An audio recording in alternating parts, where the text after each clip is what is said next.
시청자 여러분 안녕하십니까? VOA 뉴스투데이 시작합니다.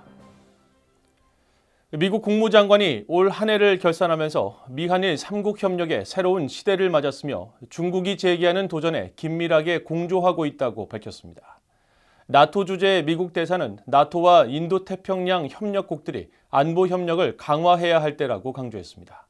첫 소식 조은정 기자가 보도합니다. 워싱턴 국무부 청사에서 열린 송년 기자회견에서 토니 블링컨 국무장관은 미국이 올 한 해 지도력을 보였으며 협력 네트워크를 활성화하고 활력을 불어넣었다고 평가했습니다. 이어 대중국 정책에서 동맹국 협력국들과 함께 중국이 제기하는 도전에 대해 그 어느 때보다 긴밀하게 공조하고 있다고 밝혔습니다. 특히 인도태평양에서 미국의 파트너십은 그 어느 때보다 강력했다며 지난 8월 캠프 데이비드에서 열린 미한일 정상회의를 역사적 정상회의로 평가했습니다. We will continue to engage with China from a position of strength. Our partnerships in the Indo-Pacific have never been stronger. In 2023, the President held his historic summit at Camp David with Japan and the Republic of Korea, cementing a new era of trilateral cooperation.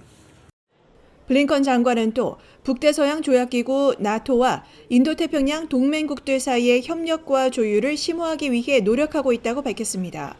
These efforts have allowed us to engage more effectively when tackling areas of concern, like China's course of trade and economic practices, peace and stability in the Taiwan Straits and the East and South China Seas, and human rights.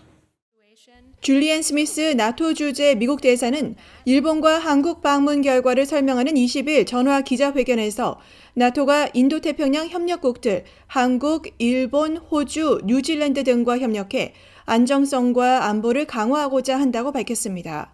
이어 북러 군사협력 확대가 영내 안정은 물론 국제적인 안정과 비확산 체제를 약화시킨다고 지적하고 양국의 움직임을 주시하고 있다고 밝혔습니다.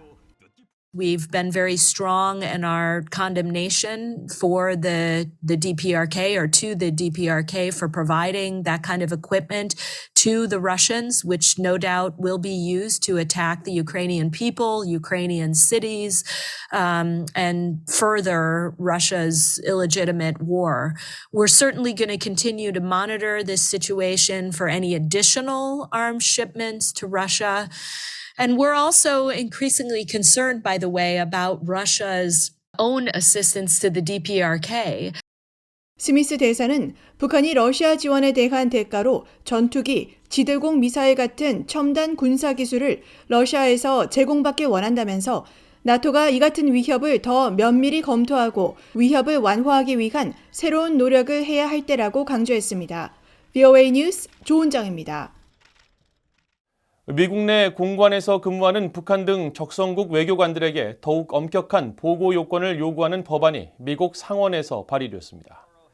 공화당의 테드 크루즈 상원의원과 릭 스콧 상원의원은 19일 뉴욕에 있는 유엔 주재 북한 대표부 소속 외교관을 포함해 미국에서 근무하는 적성국 외교관들의 공식 활동에 더욱 엄격한 보고 요건을 요구하는 내용을 골자로 하는 부패 정치 영향력 방지 법안을 공동 발의했습니다.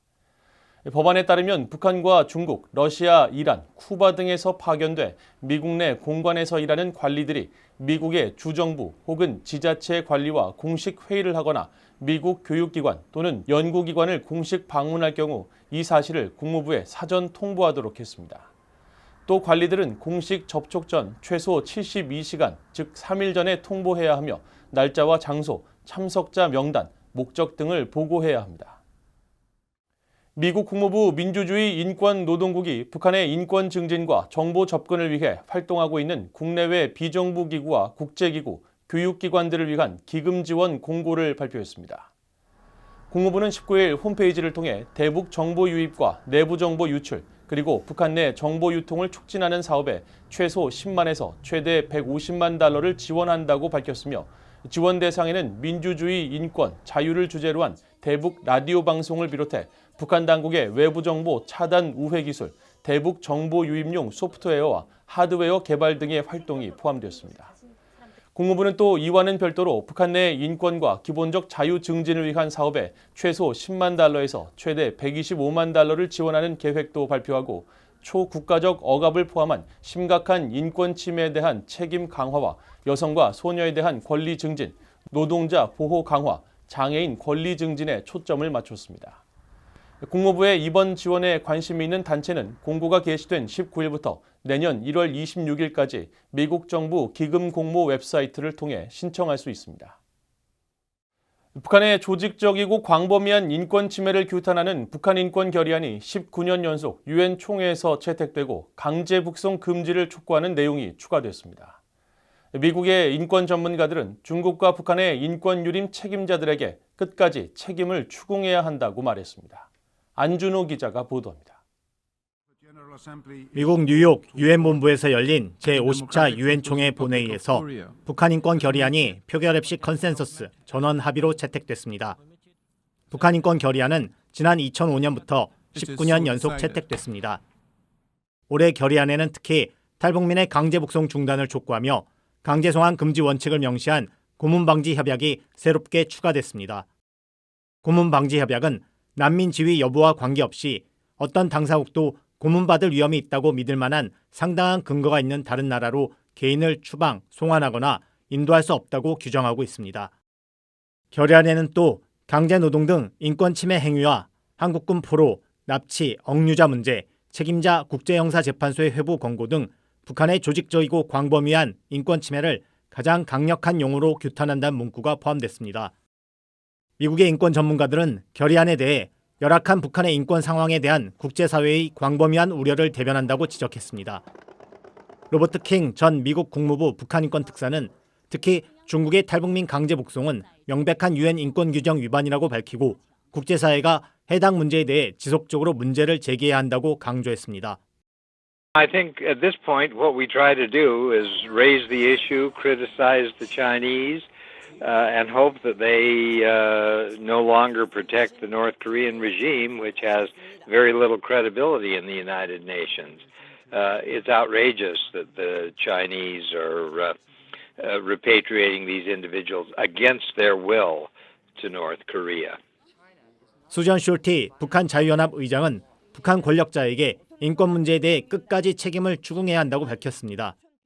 It's also really important for the people of North Korea to understand that we recognize what's happening in their country and to put the people of power in the regime on notice about this, that we will hold them accountable. 한국의 송두환 국가인권위원회 위원장은 이날 성명을 내고 결의안에 강제송환 금지 원칙을 존중할 것을 촉구하는 내용이 포함돼 우회적으로나마 중국을 압박한 것을 긍정적으로 평가한다고 밝혔습니다. VOA 뉴스 안준호입니다.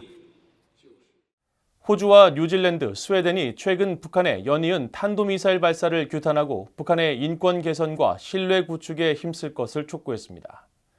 호주 외무부 대변인은 20일 VOA의 논평 요청에 호주는 영내 평화와 안보를 지속적으로 위협하는 북한의 불법적이고 무모한 탄도미사일 발사를 규탄하고 북한이 유엔 안보리 결의를 준수하고 대화를 재개하며 주민들의 안녕과 인권을 우선시할 것을 촉구한다고 밝혔습니다.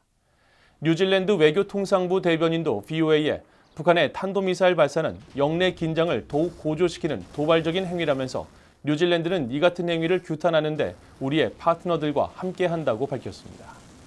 스웨덴 외무부 대변인은 북한에 대해 유엔 안보리 결의에 따라 군축에 착수할 것을 촉구하고 스웨덴은 북한의 상황을 면밀히 주시하고 있으며 한반도 문제의 평화적 해결을 위한 장기적인 약속과 대화 및 신뢰 구축 과정을 지속적으로 지원하고 있다고 강조했습니다.